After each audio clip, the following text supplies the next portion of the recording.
Welcome to My Spoonie Sisters, featuring stories from special guests dedicated to empowering those with chronic illness. Our goal? To connect people and provide the support and tools they need to live a better life. For those with chronic illness, our energy levels just fade faster. We must be more purposeful with the spoons allotted to us. So grab your coffee or tea, sister, and tune in as My Spoonie Sisters share stories of living with chronic illness. Hi, my Spoonie Sisters. I'm your host, Gracefully Jen, and I am thrilled to bring to you today, Bridget. Good morning. How are you today? Hello, I'm doing so well. Thanks for having me. Oh, I am just amazed that you would take the time to honor us with your presence, and I'm thrilled to just share you with everyone. How about we start with having you explain who you are and what it is that you do? Yes. So my name is Bridget Ballesteros, and I am a multiple sclerosis warrior of more than 15 years now. And I'm also an integrative health coach who works with autoimmune and chronic women to have similar transformations that I've had in my health journey, which I'm sure we'll talk about. But my personal health journey really compelled me to think more proactively around nutrition and lifestyle changes, stress management, and really set me on this journey that brings us here today. All right, Bridget. So you've been dealing with it since you were 18 years old. When did you start noticing that something was going on with you?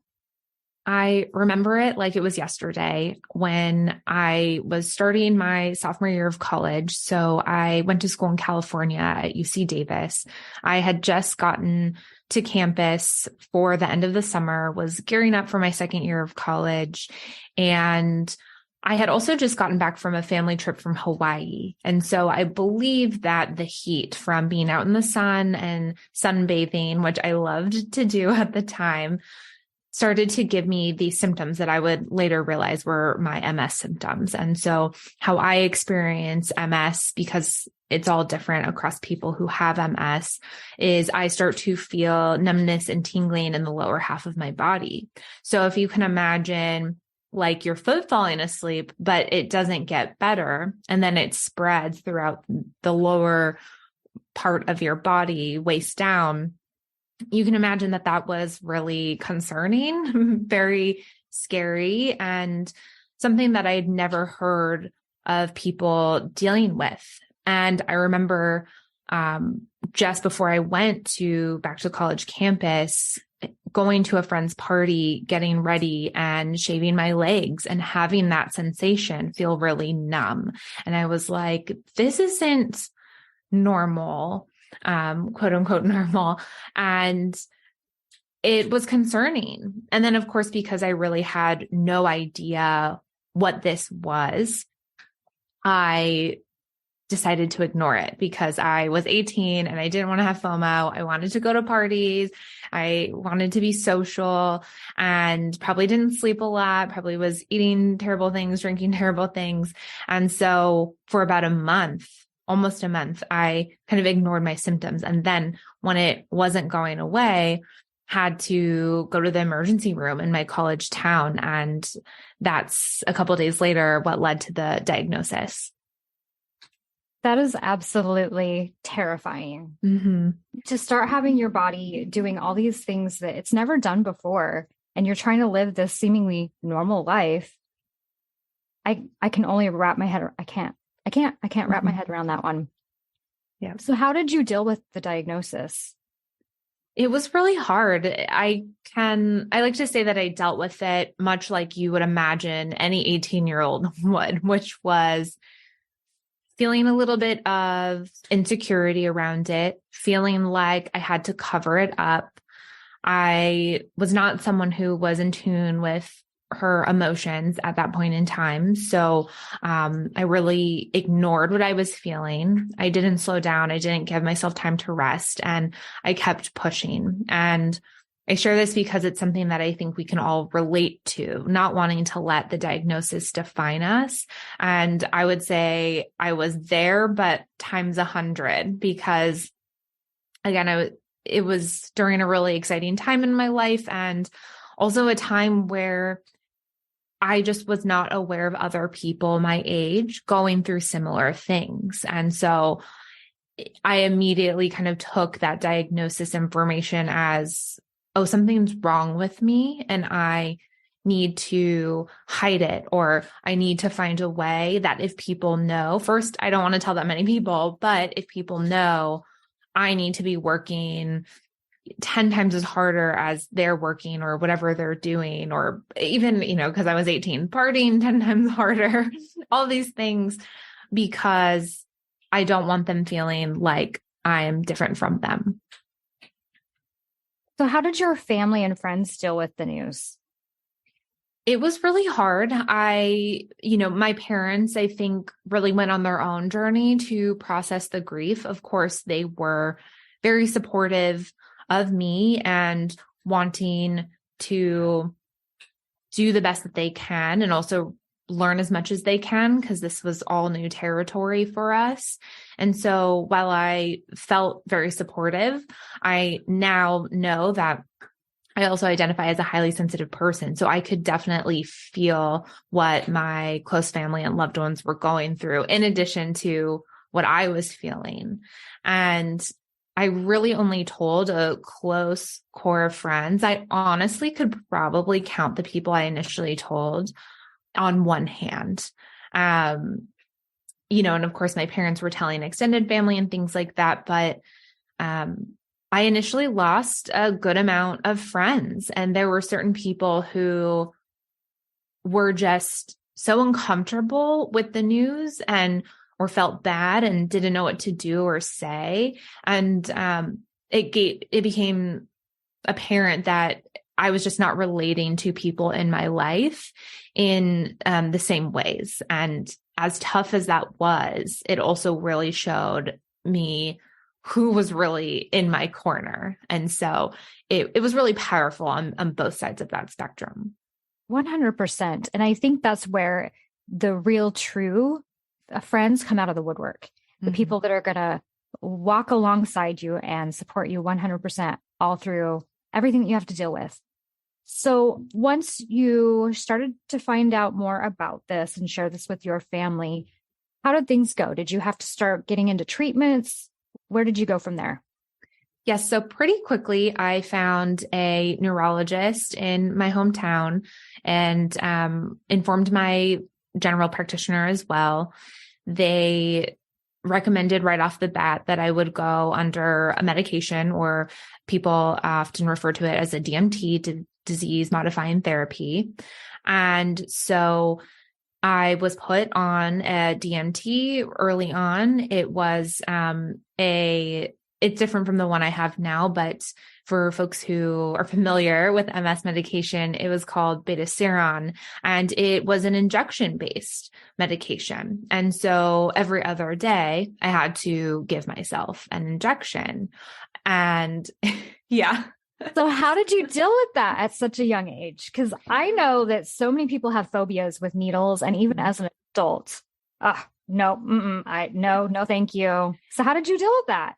And I, at the time, definitely still had a needle phobia. I would say that it made me so uncomfortable that diagnosis process made me more comfortable with needles, just because you're taking blood. I had an MRI where they had to inject contrast. I also had a spinal tap, right? So when you get a spinal tap, those are awful.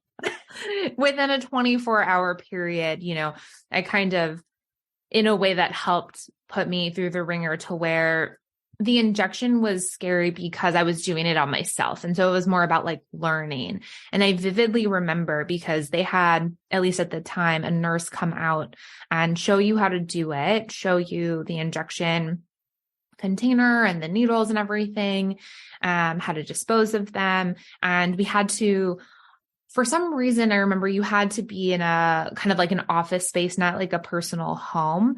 I just remember there being a lot of logistics. And so I remember being at my aunt's business building with a nurse giving, learning how to do this injection. And they tell you to like practice on oranges and things like that. So I practiced on oranges a couple of times and then, eventually got the hang of it. And of course it gets easier, but, it's injecting yourself is never fun. No, not at all. And you said that you're not on that one anymore. So what are you on now? Is it something where you don't have to do it as often?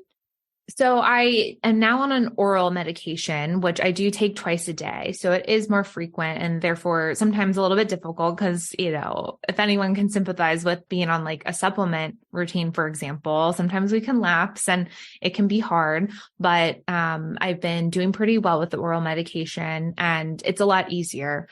MS medications have changed a lot just in the past 15 years. And so whereas the initial medication I had, beta-seron and things like that are still available, but they are often more the less effective ones just because they're older. And so typically there are either oral drugs or more infusion-based drugs where you would go to a center every 6 months or so and have an infusion.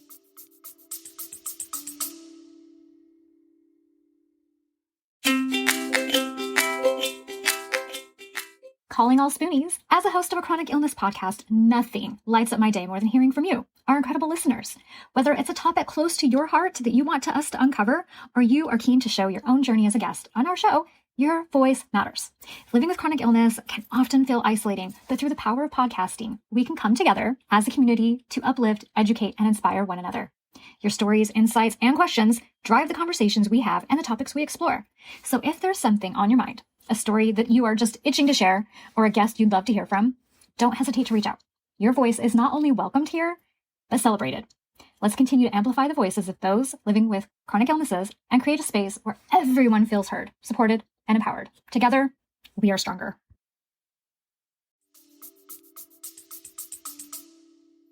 Okay, I am going to backtrack just a hair because I've been so thrilled about talking to you that I think I forgot to even ask, what exactly is MS? Yep. Such a good question. So MS is an autoimmune condition that mainly affects the nervous system. And so essentially what happens with MS is our nerves are covered and connected by something called a myelin sheath. And when our body is imbalanced or under stress and you have an autoimmune diagnosis, that myelin sheath can deteriorate. And so often that results, again, the symptoms are all very different, but that can result in numbness and tingling in your body if it's affecting kind of your spinal cord, or there can be problems with vision or sensory processing. Sometimes folks just kind of have interesting balance related things, or if it's more kind of affecting your brain, it can affect the way that you move your body or experience, your body. And so, for me, like I mentioned, most of my symptoms have been more lower body based. So that feeling of your foot falling asleep, but kind of through my legs and the lower abdomen. And then a few years ago, I had a very more mild and like short experience where I experienced something called optic neuritis, which I believe even people who don't have MS, it can just be kind of an autoimmune or neurological symptom where there's inflammation like in the eye or in the optic nerve, I believe. So I've had different experiences with symptoms, but ultimately, MS is often diagnosed when it is that kind of nervous system and myelin sheath related issue. Okay. Now with your eye, did it get inflamed? Can you kind of tell us a little bit about that? Yeah, so it did. So I noticed that at first it just felt like my eye was a little bit tired. Like if you, for example, have a eyesight that's better in one eye, you may just naturally notice that if you're not wearing your glasses or there's some strain from looking at your computer, it can just feel kind of like that dryness, soreness, maybe even a little bit painful. So I started noticing like discomfort even in my right eye. And then, started to notice that my vision got a little blurry. It never affected my total vision in my right eye, but it also, colors often are seen as more dull, and less vivid. So those were some things I noticed. And at first, I didn't know if it was related to my MS. Like you kind of have to, think, oh, it probably could be. But since it was such a new symptom, it was, again, a different thing for me. And so every time I've gone through a major relapse, I have gotten treated with steroids. I think that we all can kind of differ on our opinions of what interventions to use, what medications to use. But for me, I had experienced in the past letting things linger too long without some sort of intervention. And that's just a different type of stress on our body, much like a medication is, right? So in that particular experience, I took some steroids, and luckily within a few weeks, the inflammation went down. And also after that, my neurologist wanted to scan for my brain because that could have signaled that maybe there was some of that demyelination happening in that part of my brain. But luckily, it really just was inflammation in the eye. And so it didn't affect other parts of my brain, which was really good. It's always scary, especially the brain related stuff, because something's off, but you don't totally know until you get a scan. Absolutely. And I've known a few people with MS, and they're both people that are fairly shy about talking about it.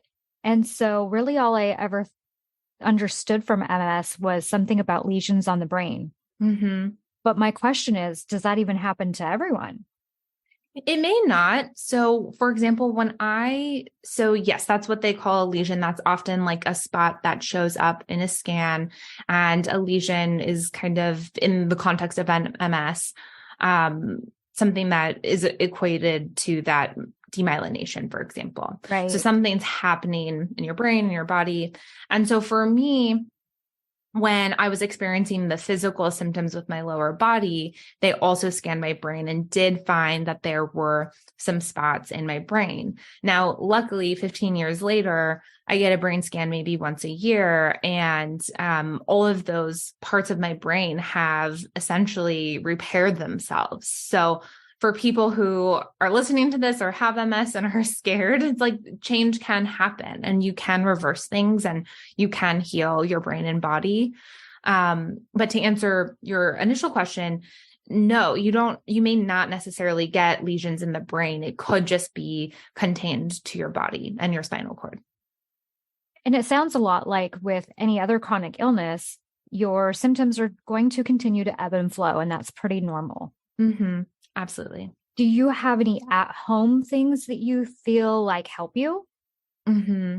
For me, it's all I've realized, my health journey heavily incorporated nutrition and diet changes for me, but on a day-to-day basis, stress relief tools, without a doubt, because stress is often, if not all the time, the thing that triggers our symptoms. So the way I hate using like gun metaphors, but people essentially say like underlying imbalances in your body and like your genetics, those are all things that like load the gun, but the stress is the trigger. And I think that is really common and something we can all relate to. And so on a daily basis, I am a big fan of meditation and mindfulness. I will say that, we're all not perfect, so I'm not always on top of it. But I have this is a habit that I now come back to that allows me to maintain homeostasis more often. I would say I love bubble baths. I love Epsom salt baths. Epsom salts are incredibly good for detoxifying the body, reducing inflammation. And it's one of those ones where I call a deeper relaxation tool, because there's one thing to say, okay, I'm going to meditate every day and I'm going to be so much less stressed. But another term that is more and more common these days is stress laxing. It's like we're going through the motions and we're doing the things that are meant to relax us, but we're also still stressed because we can't really let go. So things like an Epsom salt bath, I find, are the things that will take you out of that and truly, it's starting with the body. So it's starting with physiological de-stressing as opposed to starting with the mind, which I find that, people always come to me and they say, I can't meditate. Like, what's wrong with me? And I'm like, it's probably because your nervous system's been so deregulated for a long time. And that's like absolutely okay. The solutions there are more embodiment practices, embodied forms of relaxation. So yoga, stretching are other big ones for me. And even having a dance party, something to just shake off the stress and the adrenaline in just a few minutes can be really powerful. Well, and to remind ourselves, it takes time. Mm-hmm. It's not going to happen overnight. It's not some miracle where you sit down and, all of a sudden I'm just in a deep, deep space of peace. It's not like that. You have to keep practicing. If it's not working, maybe it's not the right fit for you, or maybe you just need to keep trying. Yep. I often say one of the things that I love about health is that there are just so many different ways to be healthy. And so I think it's very easy for us to beat ourselves up if we're not doing the best, quote unquote, in one of these particular ways. But there are so many other solutions and things that you may really enjoy that can help you lead a healthier and more de-stressed and relaxed life. And it may be something that you just did not even expect would work for you. Mm-hmm. And so that's why it's worth the effort of trying. Absolutely. Okay, so with your health journey, is that what brought you into what you do? Because you are a health and spirituality. I always struggle with that word, but you're a coach. So your health journey, is that what got you into being interested in doing this? It is. So about 4 years ago, I had a year with my MS that was really terrible.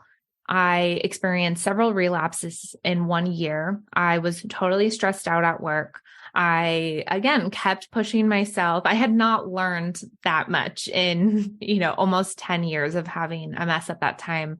I was traveling constantly for work. I was going out all the time, again, not wanting to miss out on social situations or time with friends. And in November, was coming out of the last relapse of that year after kind of feeling like crap all year and just realizing that I didn't have to feel this way anymore. And it was also that it was okay to ask for help. It was okay to not have all the answers. And I just realized that I was so tired of trying to hack it on my own. Like I would go through these periods where I would try a new diet or I would try some new habit and it just wouldn't stick. And it was also because my motivation wasn't even at the time to truly and deeply get more out of life and feel better on a daily basis. It was still tied to a lot of things that I think we all feel related to diet culture, changing ourselves on the outside. And so I just kind of had this aha moment of I know that this could look and feel different. I know that my life could be better and I could be healthier, but I need help. I need someone to help guide me because this is not knowledge that I know. So coincidentally, probably within that week, I had my health coach at that point, Becky, she followed me on Instagram and I was like, oh my gosh, she's a functional nutritionist and lifestyle coach who specializes with women with autoimmunity. She has celiac. This is so amazing.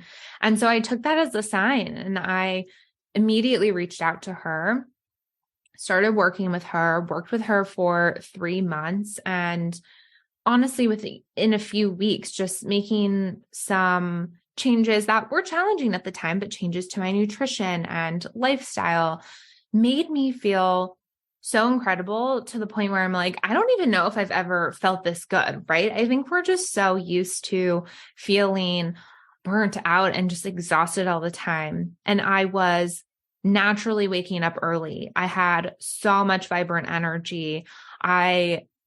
Because I went through and overcame this initial hurdle in my health, I just felt, oh my gosh, like I had this renewed zest for life. And I didn't expect that at the time. Like I didn't expect my life to change in that way. But when you focus on your health, you just create so much more space for other things in your life because you and your mind and your body and your soul are that much more filled up. And that was the first time working with someone that I had felt how powerful that was. And also I discovered just the thirst for knowledge, learning around science and the body and, brain chemicals and like all these amazing things. I just realized I love nerding out on it. So I was like, I want to help people have these similar transformations. You sound a lot like me. I'm not a coach, but I truly have noticed I geek out on this stuff. I get so excited and I want to learn more and I want to learn so much more about what others are dealing with. And the more that I'm getting to know other women that are dealing with, other autoimmune conditions that are different than mine, I find it super fascinating. And I find it fascinating the different things that work for people because we're similar, but we're not. And not everyone is one size fits all. Right. Sorry. Oh, no, you're fine. Go ahead. I was just going to say that, yes, that's one of the main things that I truly believe in is that there is no cookie cutter solution. And so how can we take that pressure off, right? Because that's not serving anyone. And how can we instead become curious? How can we learn more about what really and truly and authentically aligns and creates our best healthy life? And to know that we may not even know what that looks like at any given point because it's so different and we just don't have examples of it. But how exciting is that to then explore what really works best for you in the long term?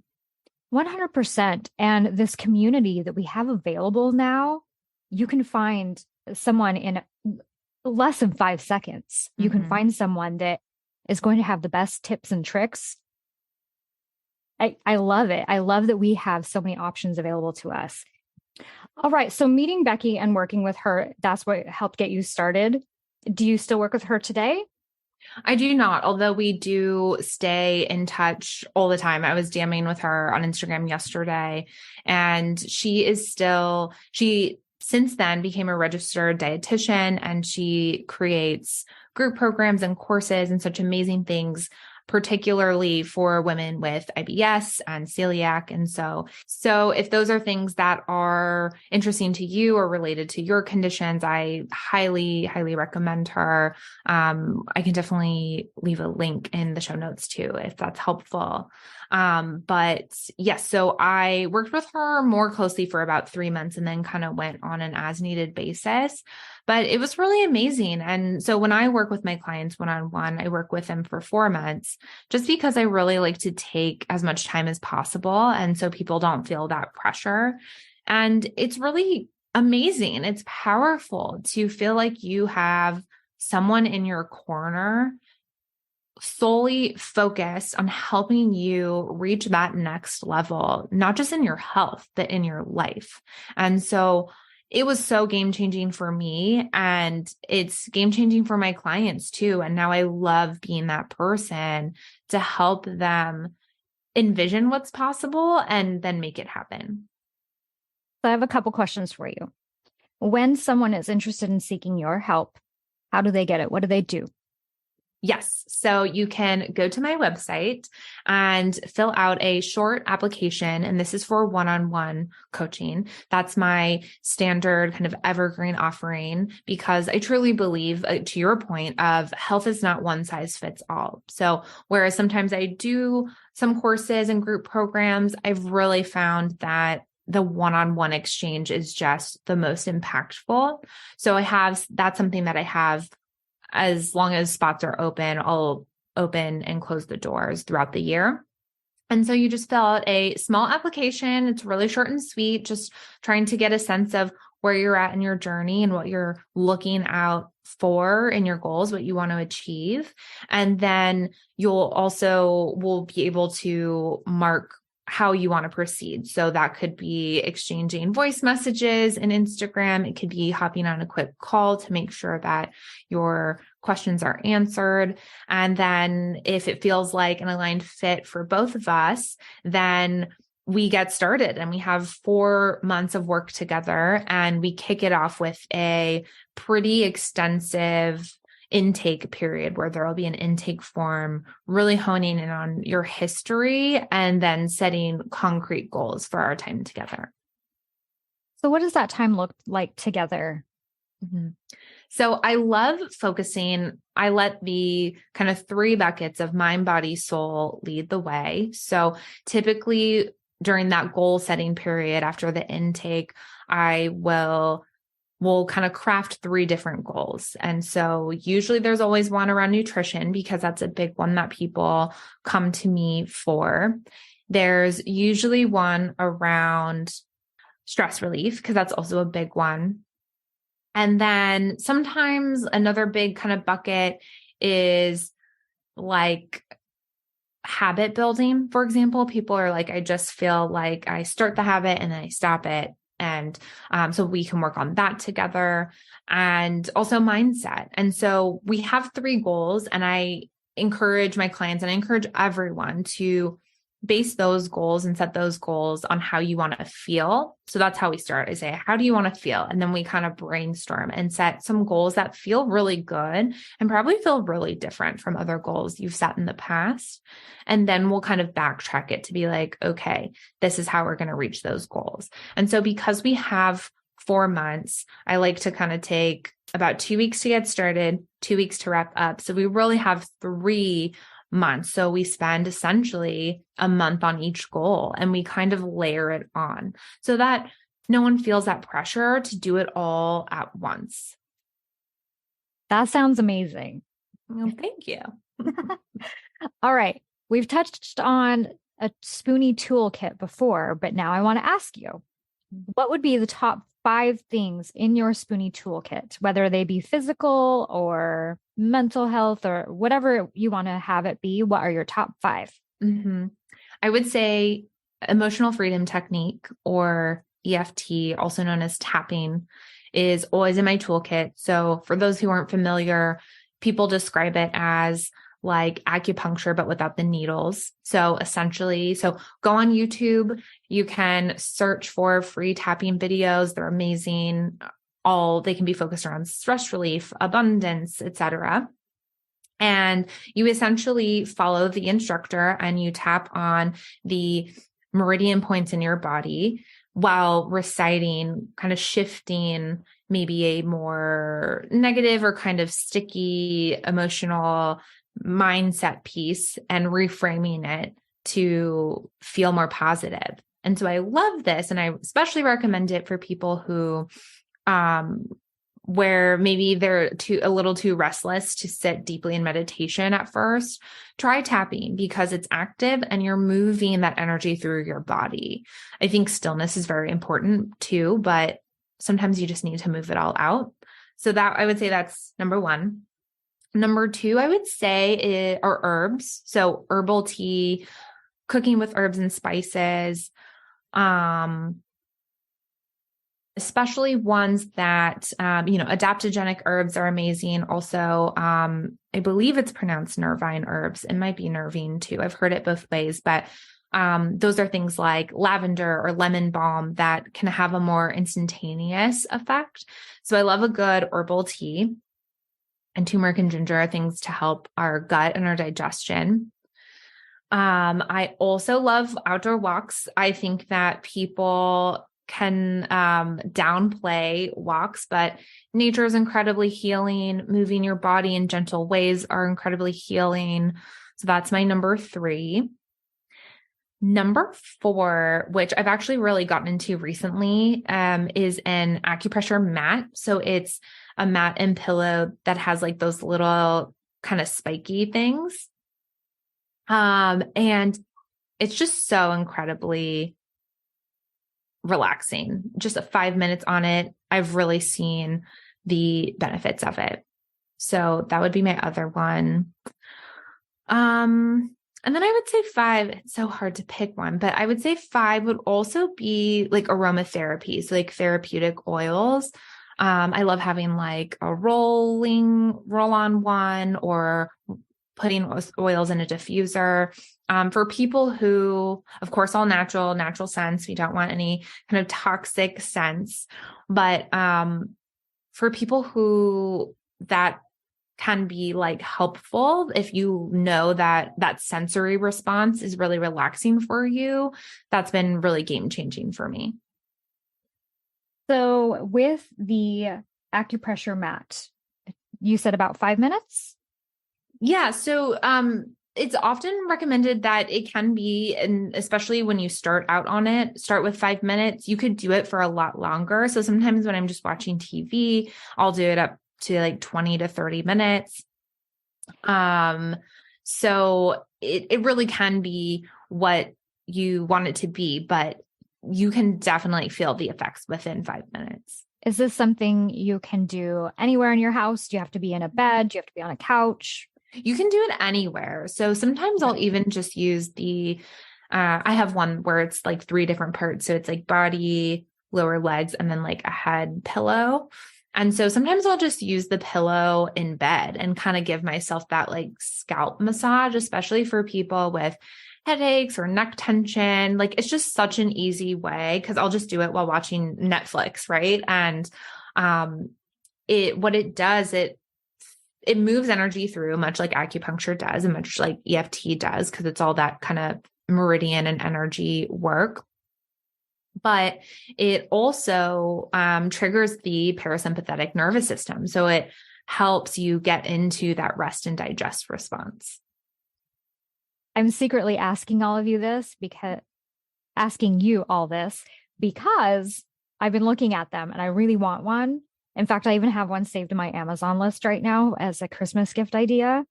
So those people shopping for me, I really want one. It's in my list. Hint, hint, I will send you this video. But do you have like a favorite or a certain kind of style, or does it matter? For the acupressure mat? Yes. Yes. So the one I have is I believe it's called the Prana mat. Prana Eco mat. I can send you a link for that too, but, that's one that I have really found to be great. And it comes, like I said, in that you can buy just certain pieces, but you can also get the whole set for 3 pieces, and it comes in like a little bag. So that's the one I use. I recently bought my mom actually a similar one, but from a different brand. So you can actually, and I bought that one from Nordstrom for her. So they're becoming so much more common, which I love. And so keep your eyes out for them because they are game changers. All right, back to the aromatherapy. What is your favorite scent? I love, and this is probably basic of me, but I love lavender. It's just so deeply relaxing. That's one of my favorites. It's my go-to. I also love eucalyptus for something just when you want something relaxing, but also just invigorating. There's also like, oh my gosh, why am I blanking out? But, citrus ones are really energizing too. So those are my favorite. Yeah. So it totally depends on kind of what I'm looking for. But yes, if it's earlier in the day and I want something energizing, I'll go for a citrus, or like a lemongrass is really great for focus, mental clarity. And I also love like the more kind of spicy ones. So, like, I don't know, bergamot, like things that are kind of more often in those mixes with the citrus, but also more like cinnamony, like grounding ones, especially in the winter. So good. That's what I was going to say, especially this time of year, a combination of cinnamon and orange. Oh my goodness. I could have that going in my house all day long. Mm-hmm. Yep. All right. I've asked you a wide range of questions, but is there anything that we have forgotten to discuss that you would like to bring up? What a good question. I think that, we talked about some amazing things like health isn't one size fits all. And I would really just encourage people to release the expectations and the pressure that you're putting on yourself, that we put on ourselves. I mean, I still do this too.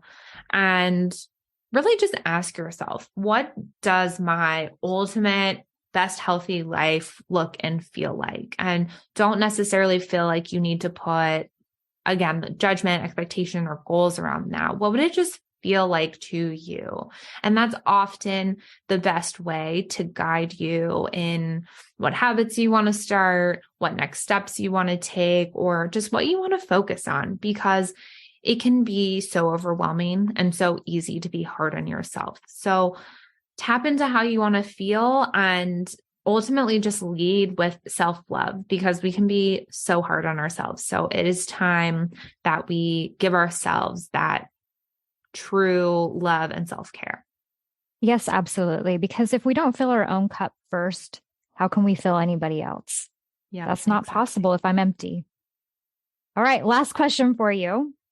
If you could nominate a fellow Spoonie sister just for a big shout out, who would that be?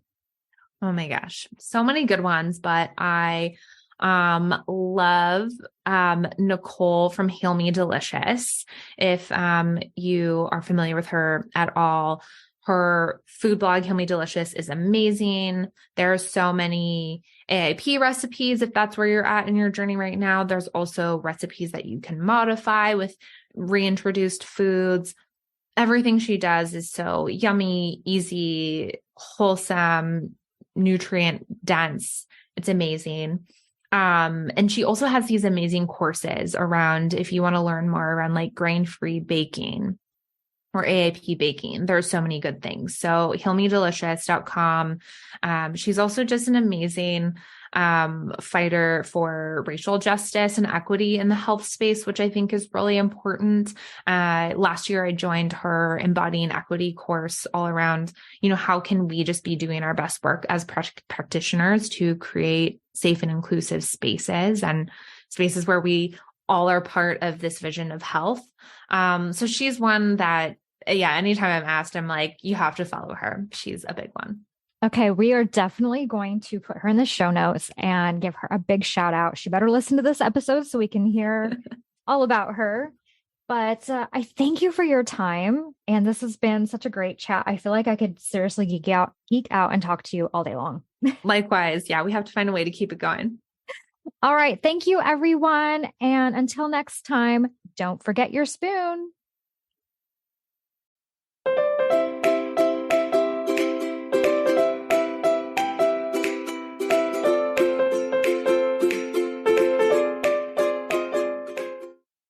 The information, opinions, and recommendations presented in this podcast are for general information only.